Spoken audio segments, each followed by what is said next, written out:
नमस्कार बच्चों, चलो 7वीं कक्षा का आज 27 अप्रैल 2020 को 7वीं कक्षा का जो लेसन है हीट, हमारा जो अगला लेसन है वो हम शुरू करने जा रहे हैं। हीट का मतलब होता है ऊष्मा। ठीक है, ऊष्मा का मतलब होता है हमें लगती है, हम जो गर्मी महसूस करते हैं, दैट इज हीट, ऊष्मा। जैसे कि हमने आग जलाई हुई है तो उसके चारों तरफ तुम्हें थोड़ी सी गर्मी मिलेगी, थोड़ी सी गर्म महसूस होगी। तो वो जो गर्मी है, वो जो थोड़ी सी एनर्जी है, या वो जो ऊष्मा है, जो पावर है, जो तुमको थोड़ी सी गर्मी लग रही है, गर्म लग रही है, या एनवायरनमेंट को जो थोड़ा सा वार्म कर रही है, गर्म कर रही है, दैट इज हीट। अब हीट क्या है? हीट जो होती है वो ऊर्जा का एक रूप होती है, एनर्जी का एक रूप होती है, जो हमें बताती है गर्मी के बारे में, या हम महसूस कर सकते हैं उसको कि वो गर्म है या ठंडी है, दैट इज हीट। ठीक है, अब हीट को मापने के लिए हमें क्या चाहिए? हमें एक मेजरिंग डिवाइस चाहिए। हीट को मापने के लिए हमें एक डिवाइस चाहिए। उससे पहले हम क्या करेंगे कि चलो चेक करते हैं किस प्रकार पता लगाया जाता है कि कोई वस्तु गर्म है या ठंडी है। हम कैसे पता लगा सकते हैं? देखो, हम एक बर्तन के अंदर पानी लेते हैं, पानी, उस पानी को एक व्यक्ति कहेगा कि ये ठंडा है और एक ये कहेगा कि वो गर्म है। दोनों में से किसकी बात सही है? हम ये कह सकते हैं कि भाई ये जो व्यक्ति है वो झूठ बोल रहा है, नहीं भाई ठंडा पानी है। दूसरा कहेगा नहीं भाई ठंडा नहीं है, ये गर्म है, वो दूसरे वाला झूठ बोल रहा है। हम ये कहेंगे कि हो सकता है दोनों सच बोल रहे हैं। ठीक है, वो कैसे? वो ऐसे कि हो सकता है उनके हाथ को या जिससे वो टच करके वो महसूस कर रहे हो कि ठंडा है या गर्म है, उनको गर्म या ठंडा ही लग रहा हो। वो कैसे करते हैं? जैसे हॉट एंड कोल्ड, ये कैसे होते हैं दोनों? चलो बताते हैं। तो गर्मियों में देखा होगा गर्मी लगती है, सर्दियों में देखा होगा सर्दी लगती है, तुम्हें महसूस किया होगा। जब बुखार होता है तो ठंड महसूस करते हो अपने शरीर के अंदर, तुम्हें सर्दी लगती है। उसका कारण क्या है? ये देखो, हमारे पास एक बर्तन है ए, ठीक है, एक बर्तन है बी और एक है सी। ठीक है, इसके अंदर है हॉट वाटर और इसके अंदर है कोल्ड वाटर, और इसके अंदर सी के अंदर दोनों को मिक्स कर दिया, मतलब मिक्स, मॉडरेट है, न ठंडा है न गर्म है। अब हमें चेक करना, हमें पता लगाना है कि ये पानी कैसा है, गर्म है या ठंडा है। तो हम क्या करेंगे, इसके अंदर जो हॉट वाटर है, अपना एक हाथ इसके अंदर डाले रखेंगे थोड़ी देर के लिए। ठीक है, दूसरा हाथ कोल्ड वाटर के अंदर डाले रखेंगे।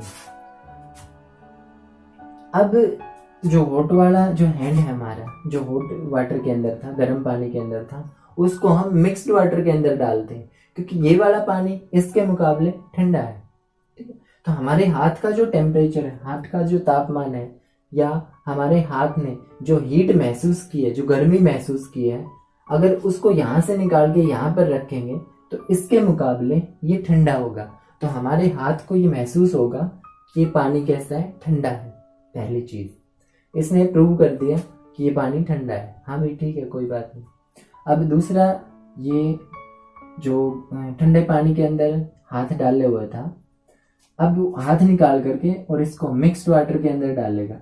अब ये है कोल्ड वाटर, तो इसके मुकाबले ये मिक्स है दोनों का, तो ये कोल्ड वाटर है, ये इसके मुकाबले ये पानी थोड़ा सा गर्म मिलेगा, या ये पानी इसके मुकाबले ठंडा मिलेगा। तो वो व्यक्ति जिसने इसमें हाथ डाल रखा था, वो अगर इस पानी में हाथ डालेगा तो उसको महसूस होगा कि ये पानी गर्म है। ठीक है, तो वो ये कहेगा कि नहीं भाई ये हॉट वाटर है। तो एक कह रहा है हॉट है और एक कह रहा है कोल्ड है, तो दोनों की बात ठीक है। वो डिपेंड करता है हमारे शरीर का टेम्परेचर कितना है। ठीक है, जिससे हम मेजर कर रहे हैं उसका टेम्परेचर कितना है, तो उससे ये हमें पता लग सकता है। फॉर एग्जाम्पल, विंटर के अंदर, विंटर के अंदर हमारा जो टेम्परेचर होता है, अब टेम्परेचर क्या होता है?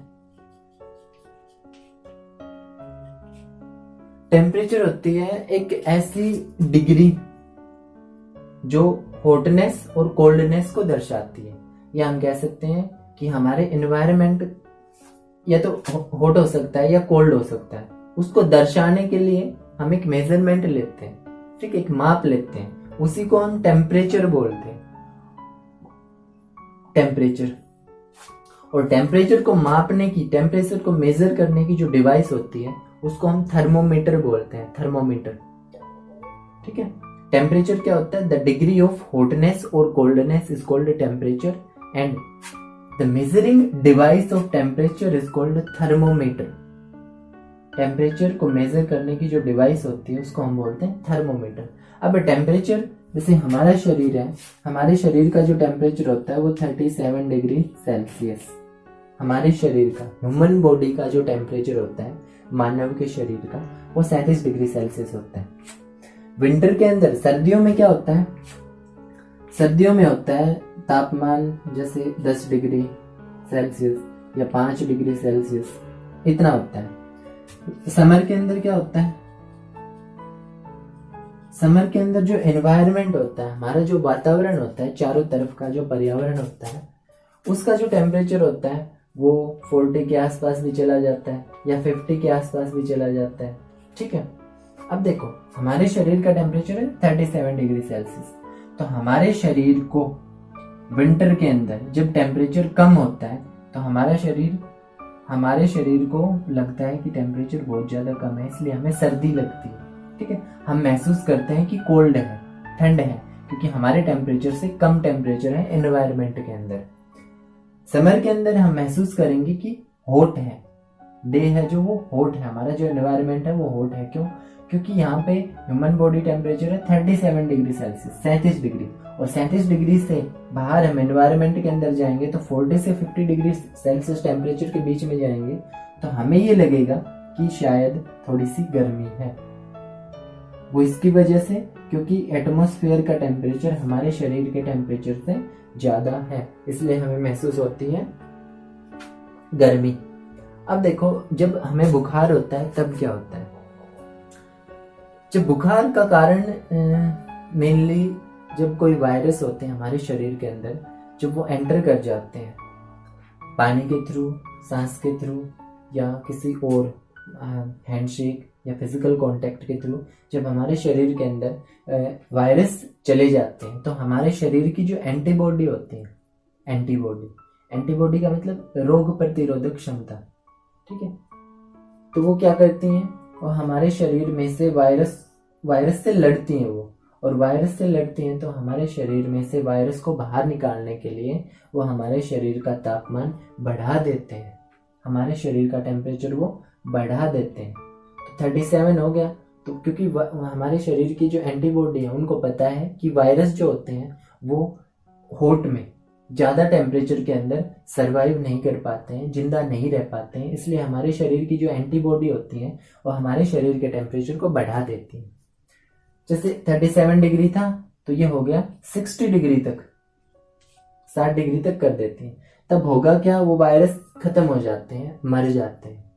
अब हमारा शरीर इतने ज्यादा टेम्परेचर को कंट्रोल नहीं कर पाता है, जिसकी वजह से हमारे शरीर का तापमान बढ़ जाता है और हम महसूस करते हैं कि हमें बुखार है, ठीक है।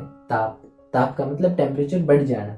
अब देखो, अब इतना टेम्परेचर हो गया तुम्हारे शरीर का, तो अब समर में भी, गर्मियों में भी तुम्हें ठंड लगेगी, ठीक है। गर्मियों में भी क्या लगेगी? ठंड, क्योंकि एनवायरनमेंट का टेम्परेचर 40 से 50 डिग्री है या 59 डिग्री सेल्सियस है, और एटमॉस्फेयर का, हमारे शरीर का टेम्परेचर कितना हो गया? वायरस को भगाने के लिए शरीर ने तापमान बढ़ा दिया, और कितना हो गया? 60 डिग्री। तो 60 डिग्री 59 डिग्री से ज्यादा है, तो हमारे शरीर में ज्यादा गर्मी होगी और एनवायरनमेंट में हमारे शरीर के मुकाबले कोल्डनेस होगी, ठंड। इसकी वजह से हम ठंड महसूस करेंगे और हमें ज्यादा थोड़ी सी ठंड लगेगी, ठीक है।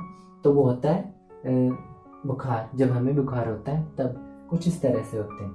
तो यह टेम्परेचर या ऊष्मा, heat, it is a form of energy due to which we feel hotness और कोल्डनेस। हॉट और कोल्ड गर्म वस्तु है ठंडी वस्तु, हम कैसे महसूस करते हैं उस तरह से महसूस करते हैं टेम्परेचर की वजह से। अब टेम्परेचर क्या है? It is the degree of hotness और कोल्डनेस। ये डिग्री है हॉटनेस की और कोल्डनेस की। अगर एनवायरनमेंट ठंडा है, कोल्ड है, तो उसका टेम्परेचर कितना है वो मापने के लिए काम आता है, और हॉटनेस कितना गर्म है उसको दर्शाता है टेम्परेचर। और टेम्परेचर को मेजर करने की जो डिवाइस होती है उसको हम बोलते हैं थर्मोमीटर। अब थर्मोमीटर भी दो तरह के होते हैं, एक होता है लेबोरेटरी थर्मोमीटर, एक होता है क्लिनिकल थर्मोमीटर। तो क्लिनिकल थर्मोमीटर वो थर्मोमीटर होता है जब हमें बुखार होता है तो डॉक्टर के पास जाते हैं, तो वो डॉक्टर के पास जो थर्मोमीटर पाया जाता है वो क्लिनिकल थर्मोमीटर होता है। वो 35 डिग्री सेल्सियस से 42 डिग्री सेल्सियस तक का टेम्परेचर मेजर करता है। ठीक है, 35 डिग्री से 42 डिग्री सेल्सियस तक का टेम्परेचर वो मापता है।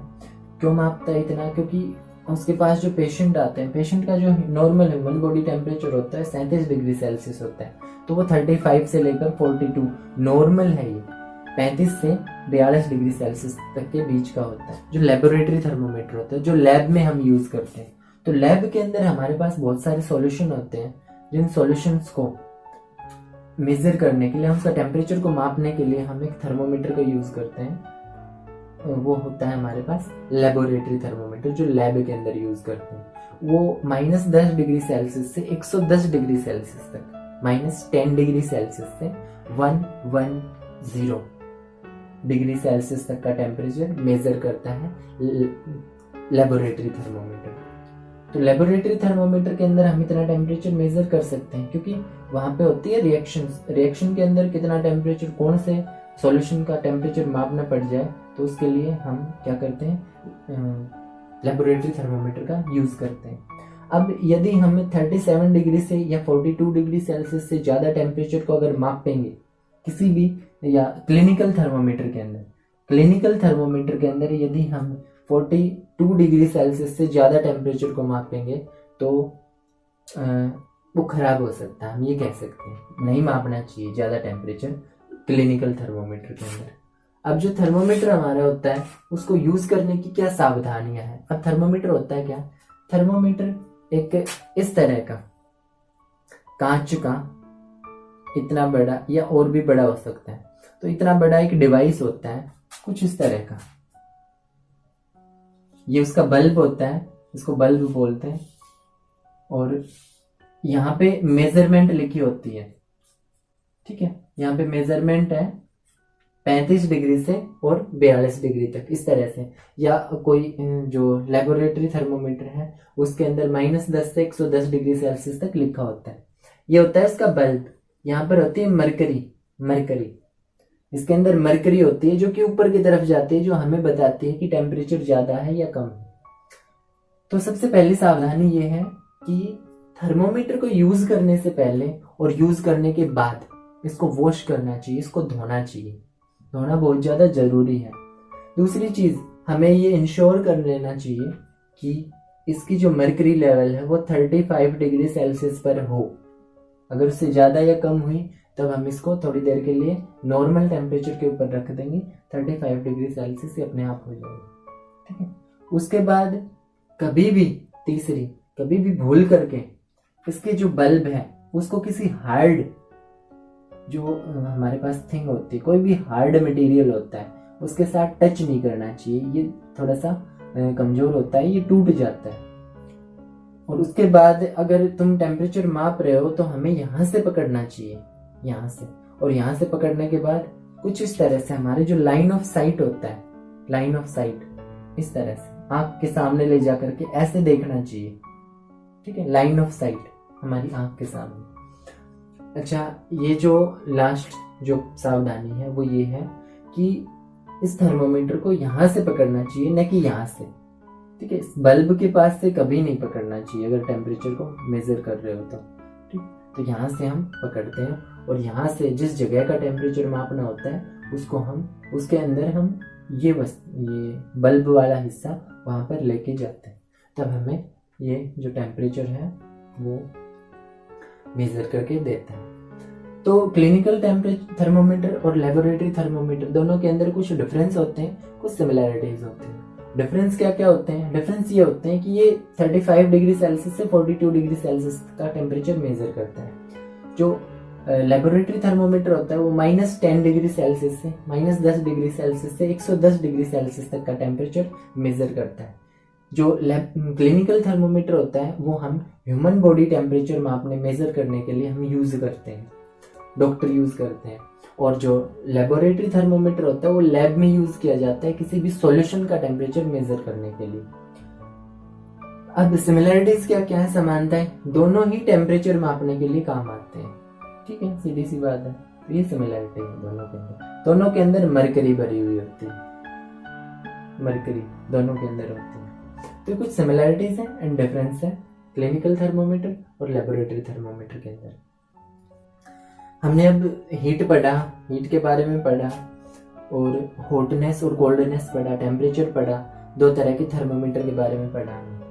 अब हम ट्रांसफर ऑफ हीट, ये जो हीट होती है वो किस प्रकार ट्रांसफर होती है वो हम पढ़ेंगे।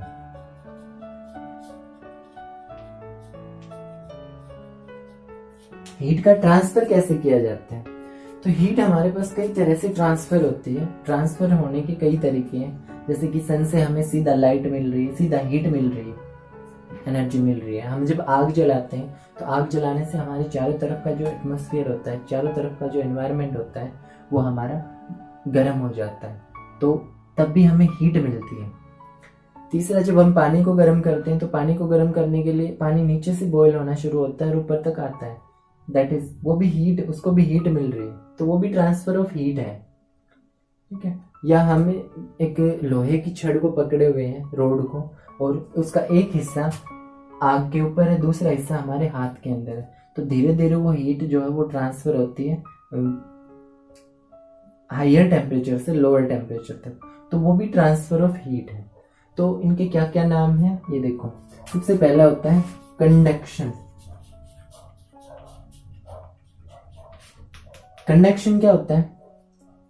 कंडक्शन का मतलब ये हमारे पास लोहे की रोड है या किसी मेटल की या मटेरियल की जो गुड कंडक्टर ऑफ हीट हो। अब गुड कंडक्टर और बैड कंडक्टर क्या होते हैं?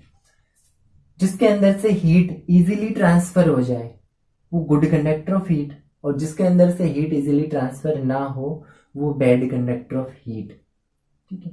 जैसे कि हमारे पास ये आयरन की रोड है, अगर इसके ऊपर हम यहाँ से एक मोमबत्ती जला दे, कैंडल जला दे यहाँ पर, या फ्लेम के पास इसका एक सिरा रखें, तो हीट ट्रांसफर होना यहाँ से शुरू होगी और आयरन की जो ये रोड है ये धीरे धीरे धीरे धीरे पूरी गर्म हो जाएगी, ठीक है। तो हीट ने यहाँ से ट्रांसफर, यहाँ से हीट यहाँ से शुरू हुई ट्रांसफर होना और यहाँ तक ट्रांसफर होके हमारे हाथ तक पहुंच गया, एक हिस्से से दूसरे हिस्से तक पहुंच गई। तो हीट जो ट्रांसफर होती है वो hot to cold, higher temperature से वो लोअर टेम्परेचर तक ट्रांसफर होती है, ज्यादा तापमान से कम तापमान तक, यहाँ तक। तो इस प्रोसेस को बोलते हैं conduction, the transfer of heat by, कैसे ट्रांसफर हो रही है, from a hot end to cold end. Hot end ये गर्म एंड है और उससे चल करके कोल्ड एंड तक आएगी, तो हम कहेंगे कि ये कंडक्शन हो रहा है। दूसरा है कन्वेक्शन।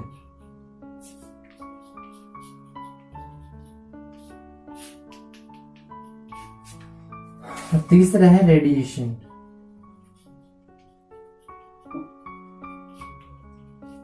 अब कन्वेक्शन क्या होता है? हम पानी को गर्म करते हैं, जैसे ये मोमबत्ती है, मोमबत्ती जल रही है, तो मोमबत्ती जल रही है तो हम साइड में हाथ लगा के देखेंगे इसको, और एक ऊपर हाथ लगा के देखेंगे ऐसे।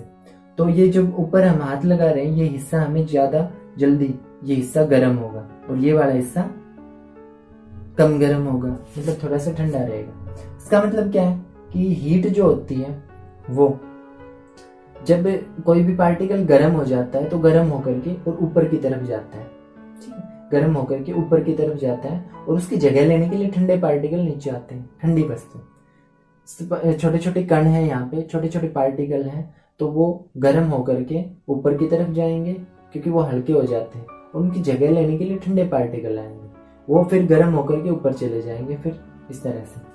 तो इस प्रोसेस को बोलते हैं कन्वेक्शन। जैसे कि हम पानी को गर्म करते हैं, पानी को गर्म करने के लिए यहाँ पे हमने आग लगा दी, ठीक है, आग लगा दी, ये है पानी।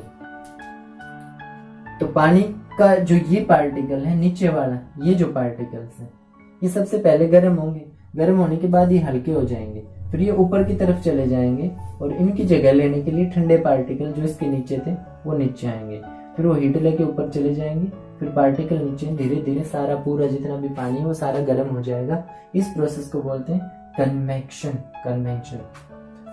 अच्छा, उसके बाद एक लैंड ब्रिज होता है, एक सी ब्रिज होता है। लैंड ब्रिज वो कन्वेक्शन के अंदर ही आते हैं, लैंड और सी ब्रिज। लैंड ब्रिज और सी ब्रिज ये क्या होते हैं? जब समुद्रों के किनारे पर, क्योंकि समुद्रों का तापमान होता है एक जैसा, वो कभी चेंज नहीं होता, थोड़ा बहुत परिवर्तित होता रहता है।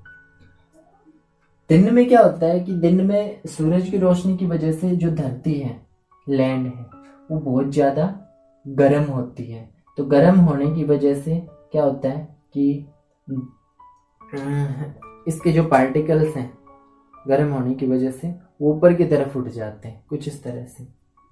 लैंड के पार्टिकल क्योंकि गर्म है, सन की वजह से गर्मी होगी, तो वो ऊपर की तरफ उठ जाते हैं गर्म होकर के, और उसकी जगह लेने के लिए ठंडी हवाएं चलती हैं समुद्रों की तरफ से। समुद्रों की तरफ से ठंडी हवाएं चलती हैं दिन के समय में, तब हम उसको कहेंगे सी ब्रिज। सी, समुद्रों की तरफ से हवाएं चल रही हैं तो सी ब्रिज। रात के समय में क्या होता है इसका उल्टा, कि समुद्र का तापमान तो वैसा ही है, अब रात को क्या होगा कि जो लैंड है वो ठंडी हो जाएगी और समुद्रों का पानी गर्म। तो समुद्रों का पानी क्या होगा, समुद्रों के पानी के ऊपर जो पार्टिकल्स है या जो हवा है वो ऊपर की तरफ जाएगी और उनकी जगह लेने के लिए इस जमीन पर से ठंडी हवाएं समुद्रों की तरफ दौड़ेंगी। तो इसको बोलते हैं लैंड ब्रिज।